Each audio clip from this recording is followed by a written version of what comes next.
Assam forest ডিপাৰ্টমেণ্টৰ যি written টেষ্টৰ বাবে আপুনি কি কিতাপ পঢ়িব।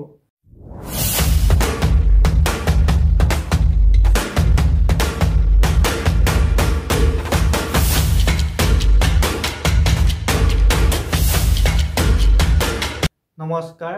আপোনালোক সকলোকে প্ৰফুল্ল অসম ইউটিউব চেনেললৈ স্বাগতম জনাইছোঁ। যদি আপোনালোক চেনেলটোলৈ প্ৰথমবাৰৰ বাবে আহিছে, প্লিজ চেনেলটো ছাবস্ক্ৰাইব কৰি দিব। যদি ভিডিঅ'টো ভাল লাগে লাইক কৰি দিব আৰু লগৰ বন্ধুবিলাকক শ্বেয়াৰ কৰি দিব।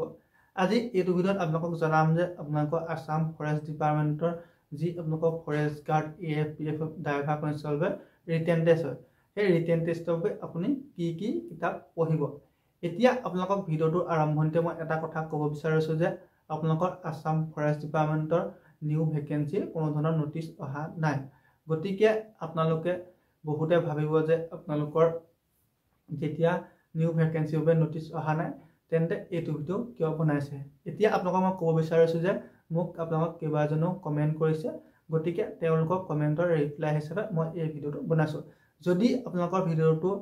প্ৰয়োজনবোধ বুলি নাভাবে তেন্তে আপুনি ভিডিঅ'টো স্কিপ কৰিব, কিন্তু কোনো ধৰণৰ বেয়া মন্তব্য নবহাব। এতিয়া আপোনালোকৰ আসাম ফৰেষ্ট ডিপাৰ্টমেণ্টৰ যি ফৰেষ্ট গাৰ্ড হওক, তাৰপিছত AFPF হওক, ড্ৰাইভাৰ কনষ্টেবল হওক, আপোনালোকৰ যি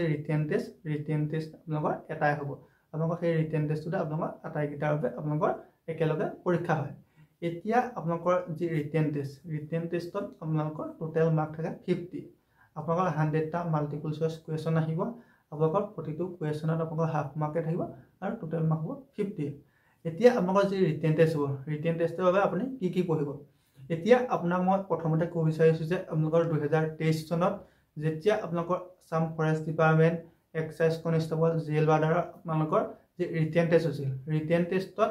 আপোনালোকৰ 65টা কুৱেশ্যন আপোনালোকৰ GK পাৰ্ট 2ৰ পৰা আহিছিল। তাৰপিছত আপোনালোকৰ মেথছৰ পৰা আহিছিল আপোনালোকৰ 20টা কুৱেশ্যন, তাৰপৰা আপোনালোকৰ ইংলিছৰ পৰা আহিছিল 10টা কুৱেশ্যন আৰু অনলি 5টা কুৱেশ্যন আপোনালোকৰ যিটো ৰিজনিঙৰ পাৰ্ট 2ৰ পৰা আহিছিল। মই এই কথাখিনি এই কাৰণে আপোনালোকক প্ৰথমতে কৈ লৈছোঁ যে আপোনালোকৰ যি GK পাৰ্টটো আছে, GK পাৰ্টটো আমাৰ বেছি কুৱেশ্যন আহে, গতিকে আপুনি GKটো বেছিকৈ পঢ়িব লাগিব। এতিয়া আপোনালোকৰ যি GK পাৰ্টটোৰ বাবে আপুনি কি পঢ়িব বা মেথছৰ পাৰ্টটোৰ বাবে আপুনি কি পঢ়িব। মই এতিয়া আপোনালোকৰ যি মোৰ নিজা অভিজ্ঞতাৰ ফালৰ পৰা আপোনালোকে কি কিতাপ পঢ়িব সেই বিষয়ে জনাই দিম। এতিয়া আপোনালোকে GK পাৰ্ট আছে, GK পাৰ্টটোৰ বাবে আপোনালোকে যিখন আসাম ইয়েৰবুক আছে, সেই আসাম ইয়েৰবুকখন আপুনি ভালদৰে পঢ়া শুনা কৰক। এতিয়া আপোনালোকৰ আসাম ইয়েৰবুকখনত আপোনালোকে এবাৰ বা দুবাৰ নহয়, আপুনি কেইবাবাৰো প্ৰথমৰ পৰা সেইখনকে পঢ়ি যাওক। তাৰপিছত আপোনালোকে এখন ডাঙৰ নোটবুক লৈ যাওক আৰু যিখিনি আপুনি ইম্পৰ্টেণ্ট বুলি ভাবে সেইখিনি নোট কৰি যাওক। আপুনি কেইবাবাৰো পঢ়ক। গতিকে প্ৰথম আপুনি আসাম ইয়েৰবুকখন পঢ়ি লওক। তাৰপিছত আপোনালোকে ক্লাছ 6 বা 7,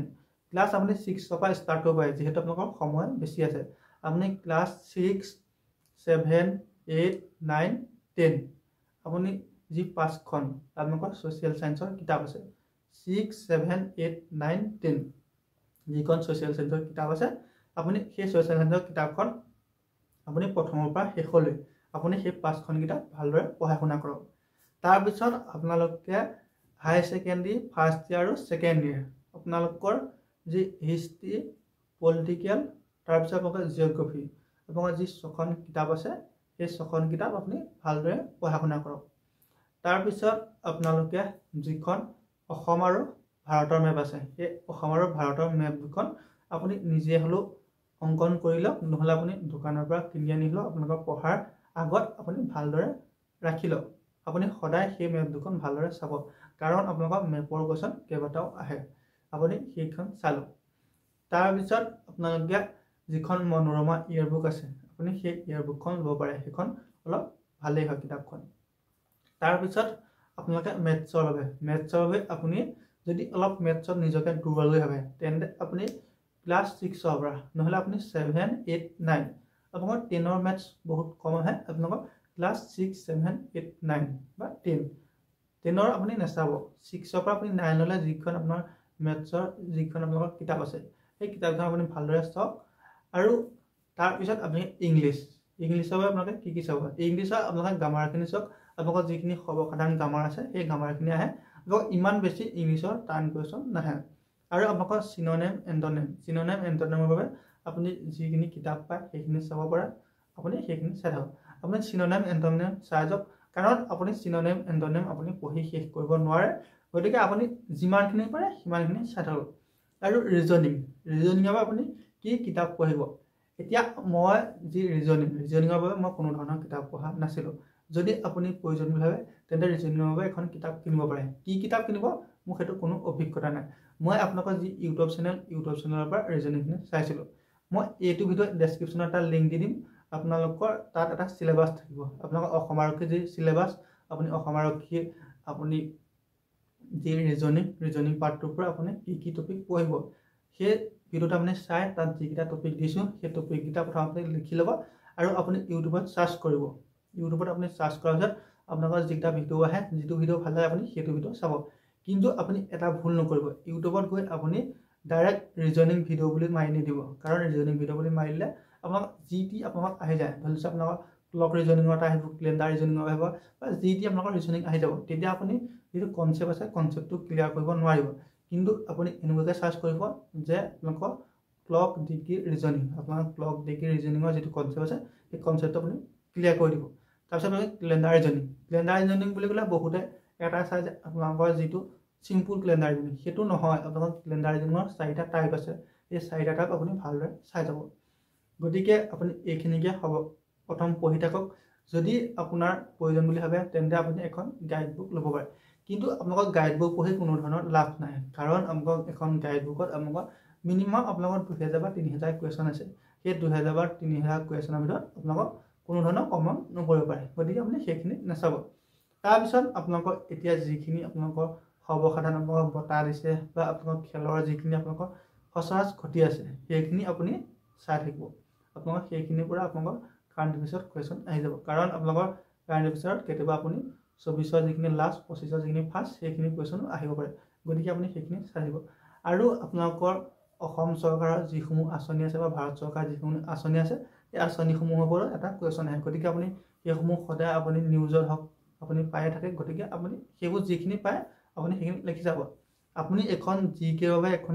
ডাঙৰ নোটবুক ল'ব আপুনি যেতিয়া আছাম ইয়েৰবুকখন পাব তাত ল'ব সেইখন এখন এক্সট্ৰা নোটবুক আৰু আপোনালোকে যি পায় আপোনালোকে পঢ়ি থাকোঁতে হওক মোবাইলতে হওক ফেচবুক ইউটিউব আপুনি য'তে যি পায় আপুনি লিখি যাবলৈ এখন ডাঙৰ নোটবুক লৈ ল'ব আপুনি এক্সট্ৰা নোটবুক ল'ব আৰু মেথছটো আপোনালোকে সদায় কৰিব বা ৰিজনিংটো আপুনি সদায় কৰিব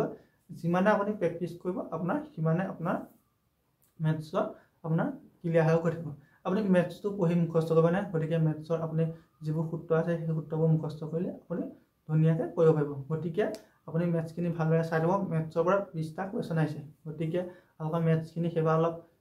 টানি আহিছিল আপোনালোকে এটা কাম কৰিব পাৰে আপোনালোকে এডিআৰই যিখিনি আপোনালোকৰ 3rd গ্ৰেড আৰু 4th গ্ৰেড আপোনালোকৰ গ্ৰেজুৱেশ্যন লেভেলটোৰ কথা কাৰণে আপোনালোকৰ 3rd গ্ৰেডৰ যিটো হাই ছেকেণ্ডেৰী পাছ আৰু তাৰপিছত আপোনালোকৰ 4th গ্ৰেডৰ যিটো 10 পাছ আৰু আপোনালোকৰ 8 পাছ লেভেলৰ আপোনালোকৰ যিটো এক্সাম হৈ গ'ল সেই এক্সামৰ আপুনি কুৱেশ্যন পেপাৰখিনি কালেক্ট কৰি আপুনি সেই কুৱেশ্যন পেপাৰখিনি ভালদৰে কৰি চাওক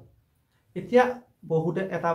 মনত ভুল ধাৰণা লৈ থাকে যে আপোনালোকৰ আছাম ফৰেষ্ট ডিপাৰ্টমেণ্টৰ যিটো পৰীক্ষা হয় আপোনালোকৰ আছাম ফৰেষ্ট ডিপাৰ্টমেণ্টৰ পৰীক্ষাটোত আপোনালোকৰ ফৰেষ্ট ৰিলেটেড কুৱেশ্যন আহে নেকি এতিয়া মই আপোনালোকক কৈ চাইছোঁ যে আছাম ফৰেষ্ট ডিপাৰ্টমেণ্টৰ যি পৰীক্ষা হয় তাত কোনো ধৰণৰ ফৰেষ্ট ৰিলেটেড কুৱেশ্যন নাহে আপোনালোকৰ জিকে পাৰ্টটো হওক মেথছৰ হওক ৰিজনিঙৰ হওক বা ইংলিছৰ হওক আপোনালোকৰ অসম আৰক্ষীত হওক বা আপোনালোকৰ এডিআৰিত হওক যিখিনি কুৱেশ্যন আহিছিল সেই কুৱেশ্যনখিনি আহে গতিকে আপোনালোকে সেইটো ভুল নকৰিব আপোনালোকে সকলোখিনি ভালদৰে পঢ়া শুনা কৰি থাকক আপোনালোকৰ 2025 চনত নতুনকৈ এডভাৰটাইজ যেতিয়া মুকলি হ'ব তেতিয়া আপোনালোকৰ তাৰ বাবে হৈ যাব গতিকে